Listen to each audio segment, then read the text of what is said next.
Madre de serpientes, de Robert Bloch. El vudú es algo muy raro. Hace 40 años era un tema desconocido, salvo en ciertos círculos esotéricos. En la actualidad existe una sorprendente cantidad de información al respecto debido a la investigación y una sorprendente cantidad de información errónea. Recientes libros populares sobre el tema son en su mayor parte fantasías puramente románticas, elaboradas con las incompletas teorizaciones de los ignorantes. Sin embargo, quizá esto sea lo mejor, pues la verdad sobre el vudú es tal que a ningún escritor le interesaría o se atrevería a imprimirla. Parte de ella es peor que sus más descabelladas fantasías. Yo mismo he visto algunas cosas de las que no quiero discutir. Además, sería inútil contárselo a la gente, pues no me creería. Y una vez más, quizás sea lo mejor. El conocimiento puede ser 1000 veces más aterrador que la ignorancia. No obstante, yo lo sé porque he vivido en Haití, la isla oscura. He aprendido mucho por las leyendas, he tropezado con muchas cosas por accidente, y casi todo mi conocimiento proviene de la única fuente de verdad auténtica, las declaraciones de los nativos. Por lo general no son gente habladora. Hizo falta paciencia y un trato prolongado con ellos antes de que se abrieran y me contaran sus secretos. Esa es la razón por la que muchos de los libros de viaje son tan palpablemente falsos. Ningún escritor que permanece en Haití durante 6 meses o un año podría ganarse la confianza de aquellos que conocen los hechos. Hay tan pocos que en realidad los conocen, tan pocos que no tienen miedo de relatarlos. Pero yo los he descubierto. Dejad que os hable de los viejos días, los viejos tiempos en que Haití se levantó en un imperio transportado en una ola de sangre. Fue hace muchos años, poco después de que los esclavos se hubieran rebelado. Toussaint Louverture, Dessalines y el rey Christophe los liberaron de sus amos franceses, los liberaron después de sublevaciones y masacres, y establecieron un reino basado en una crueldad más fantástica que el despotismo que imperaba antes. Por entonces no había nativos felices en Haití. Habían conocido demasiado la tortura y la muerte. La vida despreocupada de sus vecinos de las Indias Occidentales era por completo ajena a estos esclavos y descendientes de esclavos. Floreció una extraña combinación de razas, salvajes hombres tribales de Ashanti, Dambalala y la costa de Guinea, caribeños hoscos, vástagos morenos de franceses renegados, mezclas de sangre española, negra e india. Taimados y traicioneros gobernaban la costa, pero había moradores aún peores en las colinas. Había selvas en Haití, junglas impenetrables, bosques rodeados de montañas e infestados de ciénagas llenas de insectos venenosos y fiebres pestilentes. Los hombres blancos no se atrevían a entrar allí, pues eran peores que la muerte. Plantas chupadoras de sangre, reptiles venenosos y orquídeas enfermas atiborraban los bosques, que escondían horrores que África jamás había conocido. Pues es en aquellas colinas donde floreció el vudú verdadero. Se dice que allí vivían hombres, descendientes de los esclavos fugados y facciones proscritas que habían sido expulsados de la isla. Rumores furtivos hablaban de pueblos aislados que practicaban el canibalismo, mezclado con oscuros ritos religiosos. Versiones distorsionadas de la misa negra eran corrientes. La sombra de Ovéa estaba por todas partes. El sacrificio era común. Las ofrendas de gallos y cabras eran cosas aceptadas. Había celebraciones en honor de Barón Samedi y los otros dioses traídos desde tierras antiguas. Todo el mundo lo sabía. Cada noche los tambores resonaban desde las colinas y los fuegos centelleaban por encima de los bosques. Muchos papaloa y hechiceros conocidos residían en el linde mismo de la costa, pero jamás se los molestó. Casi todas las personas civilizadas aún creían en los hechizos y los filtros. Incluso los que iban a la iglesia se entregaban a los talismanes y encantamientos en tiempos de necesidad. Desde luego, había escándalos, desapariciones misteriosas y protestas esporádicas de los ciudadanos emancipados. Pero no era sabio meterse con aquellos que se inclinaban ante la Madre Negra o provocar la ira de los terribles ancianos que moraban a la sombra de la serpiente. Ese era el rango de la hechicería cuando Haití se convirtió en una república. La gente a menudo se pregunta por qué existe aún la magia hoy en día. Quizás sea más secreta, pero todavía sobrevive. Se pregunta por qué los espantosos zombis no son destruidos y por qué el gobierno no ha intervenido para erradicar los demoníacos cultos que aún acechan en la penumbra de la jungla. Tal vez esta historia proporcione una respuesta. Este cuento secreto y antiguo de la nueva república. Los funcionarios, al recordar el relato, todavía tienen miedo a interferir demasiado y las leyes que han sido promulgadas se hacen cumplir con poca fuerza. Porque el culto de la serpiente de Ovéa jamás morirá en Haití, esa isla fantástica cuya sinuosa costa se parece a las fauces abiertas de una monstruosa serpiente. Uno de los primeros presidentes de Haití era un hombre culto. Aunque nacido en la isla, fue educado en Francia y cursó extensos estudios durante su estancia en el extranjero. En su acceso al cargo más alto de la tierra, se le vio como un cosmopolita ilustrado y sofisticado del tipo moderno. Por supuesto que aún le gustaba quitarse los zapatos en la intimidad de su despacho, pero nunca exhibió sus pies desnudos en capacidad oficial. No me malinterpretéis, el hombre no era un emperador Jones, sencillamente era un caballero de ébano instruido. De hecho, era un hombre muy astuto. Tenía que serlo con el fin de llegar a presidente en aquellos tempranos días. Solo los hombres extremadamente astutos alcanzaron alguna vez ese rango. Quizá os ayude un poco que os diga que en aquellos tiempos el término astuto era para un haitiano educado sinónimo de deshonesto. Por lo tanto, resulta fácil darse cuenta del carácter que tenía el presidente cuando se sabe que se lo consideraba uno de los políticos de más éxito que jamás haya dado la República. En su corto reinado, pocos enemigos se le opusieron, y aquellos que trabajaban contra él, por lo general, desaparecían. Su habilidad era fenomenal.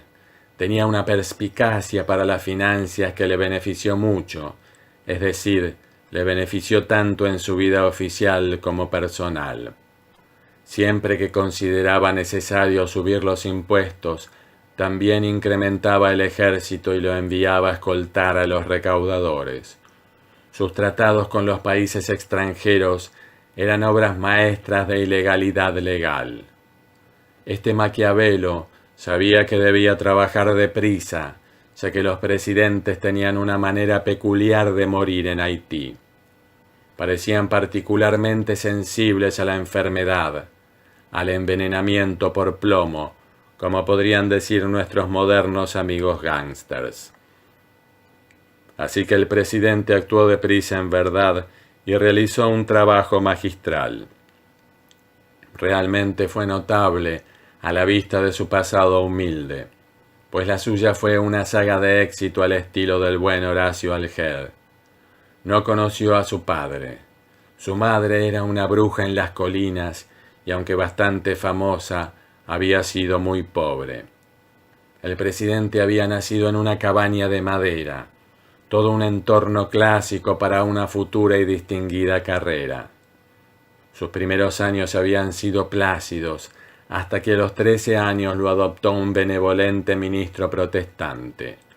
Durante un año vivió con ese hombre amable, realizando las tareas de un criado en la casa. De repente, el pobre ministro murió a causa de un oscuro mal.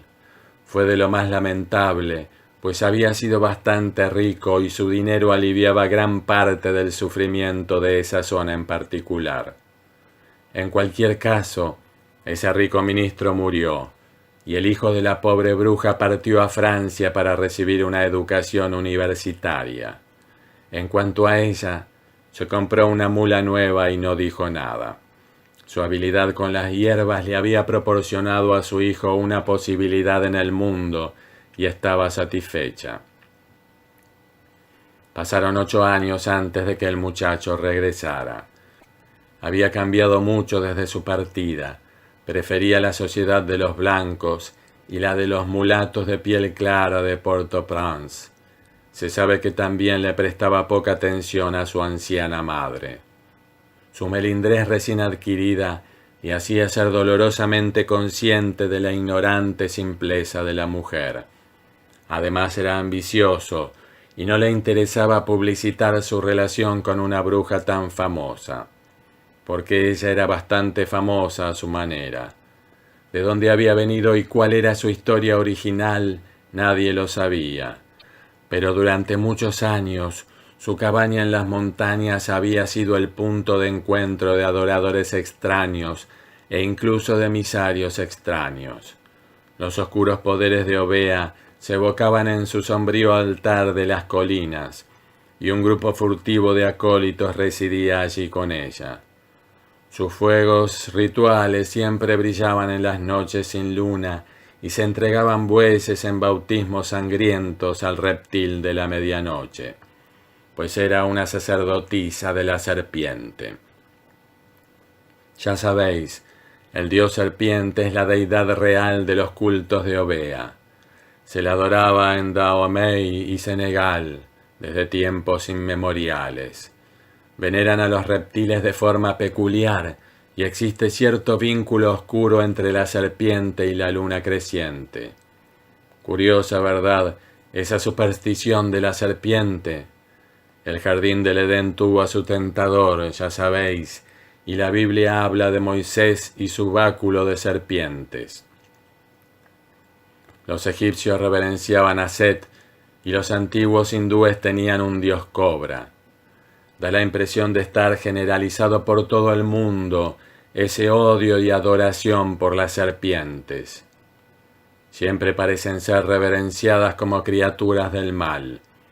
Los indios americanos creían en Yig y los mitos aztecas siguen el modelo. Y por supuesto, las danzas ceremoniales de los Hopi son del mismo orden. Pero las leyendas de la serpiente africana son especialmente terribles y las adaptaciones haitianas de sus ritos son peores. En la época de la que hablo, se creía que algunos de los grupos vudú criaban en realidad serpientes. Pasaban a los reptiles de contrabando desde Costa de Marfil para usarlos en sus prácticas secretas. Había rumores de pitones de unos 6 metros sobre los altares negros y de envíos de serpientes venenosas que mataban a los enemigos de los maestros del vudú. Es un hecho conocido que un peculiar culto que adoraba a los gorilas había introducido furtivamente en el país a unos simios antropoides, por lo que las leyendas de la serpiente podrían haber sido igualmente verdad. Sea como fuere, la madre del presidente era una sacerdotisa y tan famosa a su manera como su distinguido hijo. Él, justo después de su regreso, había ascendido poco a poco al poder. Primero había sido recaudador de impuestos, luego tesorero y por último presidente. Varios de sus rivales murieron, y aquellos que se le opusieron no tardaron en descubrir que era oportuno eliminar su odio, pues aún era un salvaje de corazón y a los salvajes les gusta torturar a sus enemigos.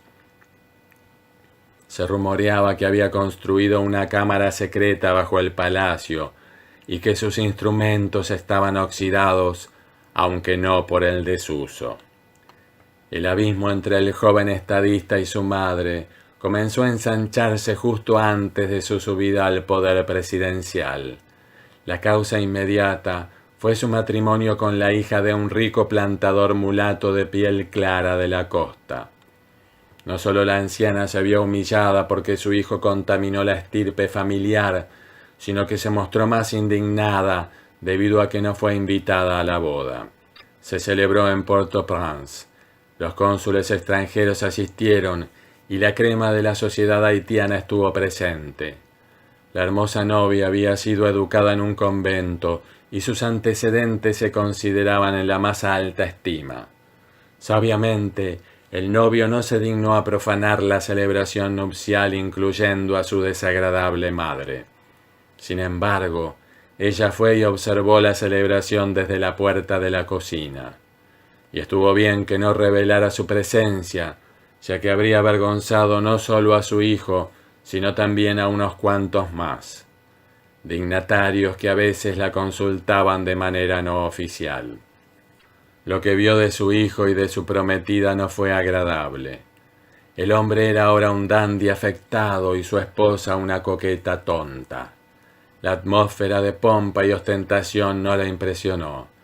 Detrás de sus máscaras festivas de educada sofisticación, sabía que la mayoría de los presentes eran supersticiosos que habrían ido corriendo a verla en busca de encantamientos o consejos oraculares en cuanto tuvieran problemas. No obstante, no hizo nada. Solo sonrió con amargura y volvió a casa cojeando. Después de todo, todavía amaba a su hijo. Sin embargo, la siguiente afrenta no pudo pasarla por alto. Fue en la toma del cargo de nuevo presidente. Tampoco a ese acontecimiento se la invitó, pero ella fue. Y en esta ocasión no se quedó en las sombras.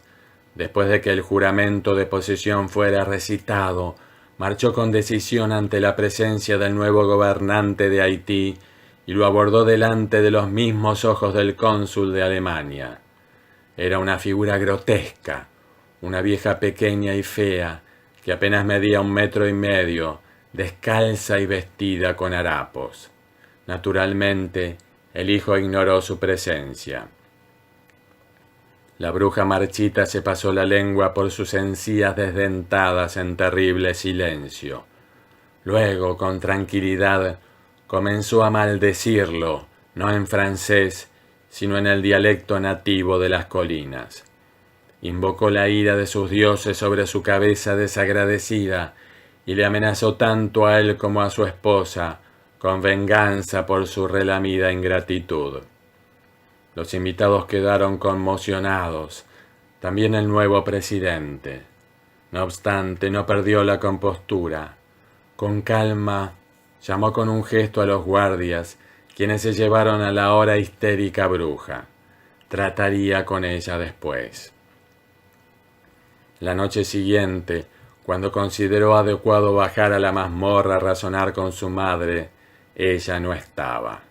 Había desaparecido, le dijeron los guardias, moviendo los ojos misteriosamente. Hizo que fusilaran al carcelero y regresó a sus aposentos oficiales. Estaba un poco preocupado respecto a la maldición. Veréis, él sabía de lo que era capaz la mujer. Tampoco le gustaron las amenazas que profirió contra su mujer. Al día siguiente hizo que le fabricaran unas balas de plata, igual que el rey Henry en los viejos días. También compró un encantamiento o wanga de un hechicero que conocía. La magia lucharía contra la magia. Aquella noche, una serpiente le visitó en sueños, una serpiente de ojos verdes que le susurró a la manera de los hombres y le sisió con aguda y burlona risa cuando él la golpeó en su sueño. Por la mañana había un olor reptilesco en su dormitorio y un légamo nauseabundo sobre su almohada que emitía un olor similar, y el presidente supo que sólo su encantamiento le había salvado. Aquella tarde su esposa echó en falta uno de sus vestidos parisinos, y el presidente interrogó a los sirvientes en su cámara. Descubrió algunos hechos que no se atrevió a contarle a su mujer, y a partir de ese momento dio la impresión de estar muy triste. Ya había visto trabajar a su madre con figuras de cera antes, pequeños maniquíes que se parecían a hombres y mujeres, vestidos con partes de sus prendas robadas. A veces les clavaba agujas o los asaba sobre un fuego bajo. Siempre las personas reales se enfermaban y morían. Ese conocimiento hizo al presidente bastante desdichado, y estuvo más preocupado cuando regresaron unos mensajeros y le dijeron que su madre había desaparecido de su vieja cabaña en las colinas. 3 días después, su esposa murió de una herida dolorosa en el costado que los médicos no pudieron explicar. Estuvo en agonía hasta el final, y justo antes de morir se rumoreó que su cuerpo se puso azul y se hinchó hasta el doble de su tamaño normal. Sus rasgos estaban carcomidos como con lepra, y sus extremidades dilatadas se parecían a las de una víctima de elefantiasis. En Haití hay horribles enfermedades tropicales, pero ninguna mata en 3 días. Después de eso, el presidente enloqueció. Como Cotton Mather antaño, inició una cruzada de caza de brujas. Se envió a los soldados y a la policía a peinar todo el campo. Los espías fueron a los cobertizos de las cimas de las montañas, y las patrullas armadas se agazaparon en campos lejanos donde trabajaban los muertos vivientes, con sus vidriosos ojos mirando incesantemente a la luna. Se interrogó a las mamaloas sobre los fuegos, y se asó a los poseedores de libros prohibidos sobre llamas alimentadas con esos mismos volúmenes que guardaban. Los sabuesos ladraron en las colinas, y los sacerdotes murieron en los altares donde solían realizar sacrificios. Solo se había dado una orden especial. La madre del presidente debía ser capturada con vida y sin recibir daño alguno. Mientras tanto, él permaneció sentado en palacio con las brasas de la lenta locura en sus ojos, brasas que ardieron con llama demoníaca cuando los guardias trajeron a la bruja marchita, a quien habían capturado cerca de aquella terrible arboleda de ídolos que hay en la ciénaga. La llevaron abajo, aunque se debatió y arañó como un gato salvaje, y luego los guardias se fueron y dejaron a su hijo a solas con ella. Solo en la cámara, con una madre que le maldijo desde el potro, solo con un fuego frenético en los ojos y un gran cuchillo de plata en la mano. El presidente pasó muchas horas en su cámara secreta durante los siguientes días. Rara vez se lo vio por el palacio, y sus sirvientes recibieron órdenes de que no debía molestársele. Al 4.º día subió por la escalera oculta por última vez, y la titilante locura de sus ojos se había desvanecido. ¿Qué sucedió en la mazmorra? Jamás se sabrá con certeza. Sin duda es lo mejor. El presidente era un salvaje de corazón, y para el bárbaro la prolongación del dolor siempre aporta éxtasis.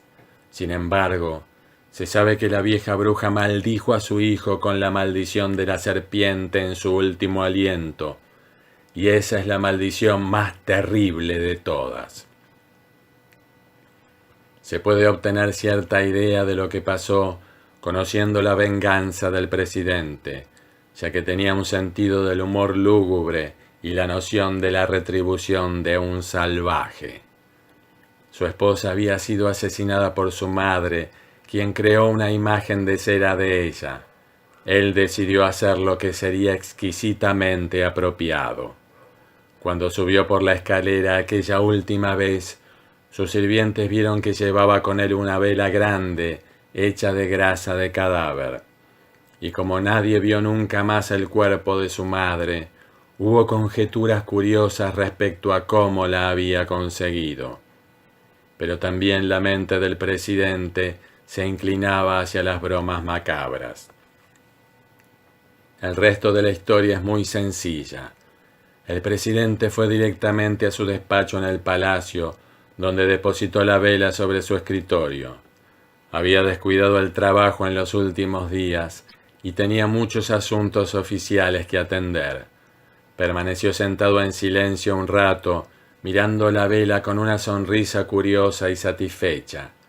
Luego ordenó que le llevaran los documentos y anunció que se ocuparía de ellos de inmediato. Trabajó toda la noche, con 2 guardias estacionados en el exterior junto a la puerta. Sentado a su mesa, se dedicó a su tarea a la luz de la vela, esa vela hecha con aquella grasa profana. Era evidente que la maldición lanzada por su madre no le molestaba en absoluto. Una vez satisfecho, descartó toda posibilidad de venganza. Ni siquiera era lo suficientemente supersticioso como para creer que la bruja pudiera volver de la tumba. Permaneció bastante tranquilo allí sentado, todo un caballero civilizado. La vela proyectaba sombras ominosas sobre el cuarto en penumbra, pero él no lo notó, hasta que fue demasiado tarde. Entonces alzó la vista para ver la vela de grasa retorcerse hasta adquirir una vida monstruosa. La vela estaba viva. Era una cosa sinuosa y que se retorcía moviéndose en su candelabro con un propósito siniestro. El extremo de la llama pareció brillar con intensidad y adquirir un súbito y terrible parecido. El presidente, sorprendido, vio la cara ígnea de su madre, una cara diminuta y arrugada de fuego, con un cuerpo de grasa que se lanzó hacia el hombre con espantosa facilidad. La vela se estiraba como si estuviera derritiéndose, se estiraba y extendía hacia él de un modo terrible. El presidente aulló, pero era demasiado tarde. La resplandeciente llama del extremo se apagó, quebrando el hechizo hipnótico que lo mantenía en trance. Y en ese momento la vela saltó, mientras la habitación desaparecía en la temida oscuridad. Era una oscuridad horrible, llena de gemidos, y el sonido de un cuerpo debatiéndose que se hizo cada vez más y más débil. Estaba inmóvil cuando los guardias entraron y encendieron las luces. Sabían lo de la vela de grasa y la maldición de la bruja. Esa es la razón por la que fueron los primeros en anunciar la muerte del presidente, los primeros en meterle una bala en la nuca y afirmar que se había suicidado.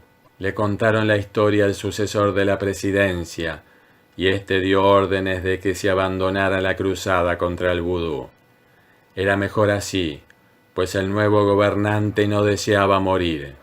Los guardias le explicaron por qué le habían disparado al presidente, pues éste había sido estrangulado por la vela, por su madre, enroscada alrededor de su cuello como una serpiente gigantesca.